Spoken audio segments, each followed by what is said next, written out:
In America, when American Sign Language is mentioned, most people associate with Helen Keller very quickly.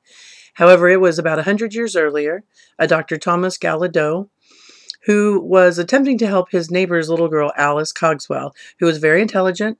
She couldn't speak, couldn't hear, and he had managed to teach her reading and writing, but she wasn't being able to progress very far because obviously the language barrier. Dr. Galindo went to Europe and did find several different schools who were teaching a form of sign language and were having some success with it, but for some strange reason, none of the schools would agree to let him learn so that he could bring those languages back to America.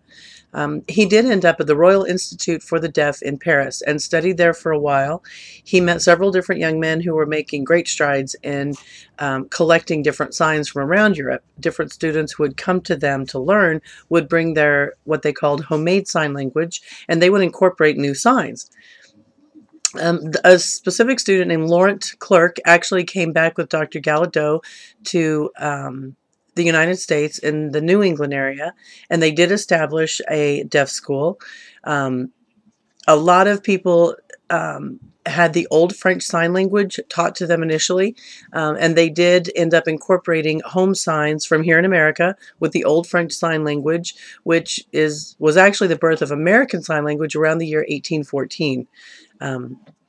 Not much about American Sign Language is recorded at all before then, although it did have a long history in Europe well before the 1800s. America was a little slow getting there.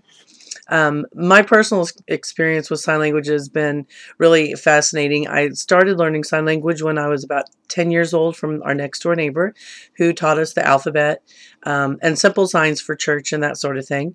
And then we moved to Austin when I was a teenager, and in the early to mid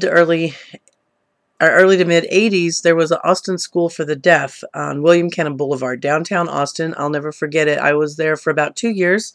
I took classes Monday through Friday and volunteered on the weekends because we homeschooled, and it was really fascinating. I was with the deaf children a lot.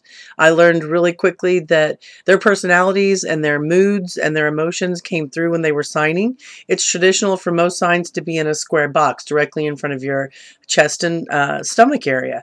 But when the children would get very excited or very upset, they would be really expressive. And I remember we had to tell them to bring it in, because their signs would get so crazy. It was really impressive to me, too, that as hearing speaking people, we're so used to using how loud we are or how quiet we are or emphasizing specific words. And before I got involved with sign language, I assumed that sign language was kind of a flat language that didn't have a lot of emotion to it and didn't have a lot of emphasis to it. So it was a lot of fun for me as I continued to learn sign language and build my vocabulary. I signed in church a lot. I signed for all of the music, praise and worship services, and then also for the Sunday school with the kids I would sign. So the more I got comfortable with it and the more I began to put emotion and inflection in my signs, the kids warmed up to me. And I realized it was because I was speaking their language.